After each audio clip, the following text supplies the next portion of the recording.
Good morning, students. Here the next chapter, microbes in human welfare. First question ये आएगा कि microbes uses in different different type of the region कहाँ कहाँ पर use होते हैं। सेकेंड पार्ट जो भी आपको लर्न करना है वो सारी की सारी टेबल्स ऑफ एनसीईआरटी चाहे वो रिगार्डिंग माइक्रोब यूजेस और उसके नेचर हो उससे रिलेटेड आएगी। थर्ड थिंग सीवेज ट्रीटमेंट से रिलेटेड पूरी चीज़ें, सीवेज ट्रीटमेंट प्लांट के बारे में पढ़ लेना और उसके जो जो भी पार्ट्स हैं वो पढ़ लेना। नेक्स्ट बायोगैस प्लांट उसके बारे में पढ़ लेना, जो बायोगैस प्लांट है उसके बारे में पढ़ लेना, सारी चीज़ें क्लियर हो जाएंगी बायोगैस प्लांट से बायोगैस कैसे फॉर्म होती है।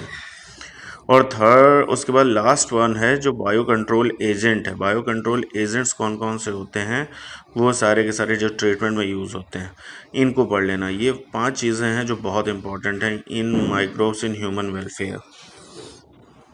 Now we are going for the next part, and the next part is, as you already know, कि जो नेक्स्ट पार्ट है वो बायोटेक्नोलॉजी का होता है। तो बायोटेक्नोलॉजी में रेस्ट्रिक्शन एंजाइम सबसे ज़्यादा पूछा जाता है, उसकी नेमिंग कैसे हुई है और उसका वर्किंग क्या है, एंडोन्यूक्लियस, एक्सोन्यूक्लियस।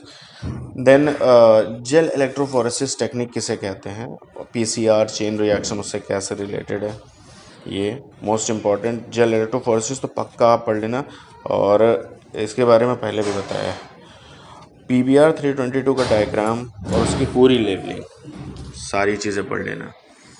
और bio reactor and down stream processing ये भी मोस्ट इम्पॉर्टेंट है, इसके बारे में पढ़ लेना। बायो रिएक्टर और डाउन स्ट्रीम प्रोसेसिंग का क्वेश्चंस कई बार पूछे गए, इन लॉन्ग पूछा गया है, तो don't worry about it. PBR 322 का डायग्राम एक बार बनाकर चेक कर लेना और ट्राई करना कि वो कंप्लीट हो जाए।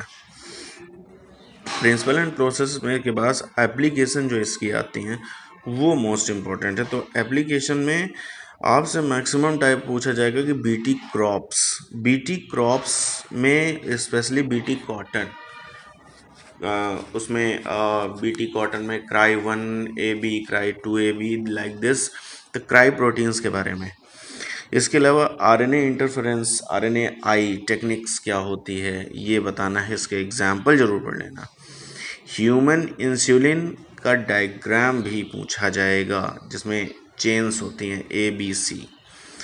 और जीन थेरेपी कैसे होती है, जीन का कैसे यूज़ किया जाता है, मॉलिक्यूलर डायग्नोसिस कैसे यूज़ की जाती है, ये सारी चीज़ें।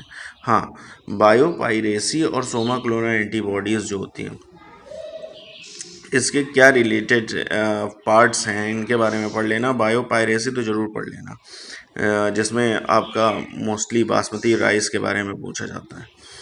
तो ये 5 पार्ट्स पढ़ लेना। और मोस्ट इंपॉर्टेंट मेरे को ऐसा लग रहा है कि बायोटेक्नोलॉजी एंड इट्स एप्लीकेशन से बहुत से क्वेश्चन उठने वाले हैं। सो गेट रेडी फॉर इट। आज ही का दिन है और कल आप लोगों का एग्ज़ाम है, सो गेट रेडी फॉर इट। और अब नेक्स्ट पार्ट जो ऑर्गेनिज्म एंड पॉपुलेशन है उसमें पिरामिड्स, एज पिरामिड्स बहुत इंपॉर्टेंट।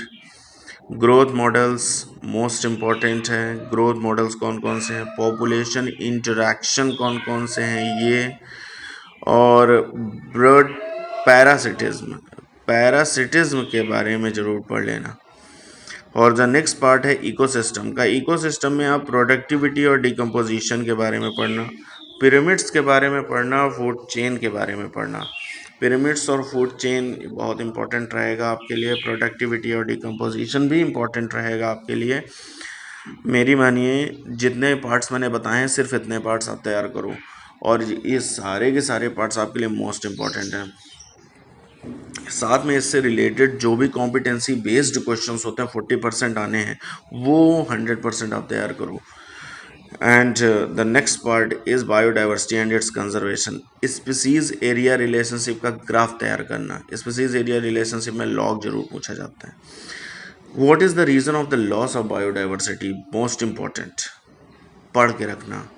बायोडाइवर्सिटी कंजर्वेशन जिसमें कि ब्रॉड और नैरो यूटिलिटेरियन आता है, एथिकल रीजंस क्या होते हैं वो चीज़ें। इसके अलावा एक्स सीटू और इन सीटू कंजर्वेशन, ये सारी की सारी चीज़ें बायोडाइवर्सिटी एंड इस कंजर्वेशन की हैं। और एक काम ये करिएगा कि सारी चीज़ें और कंप्लीट कर लीजिएगा। Thank you.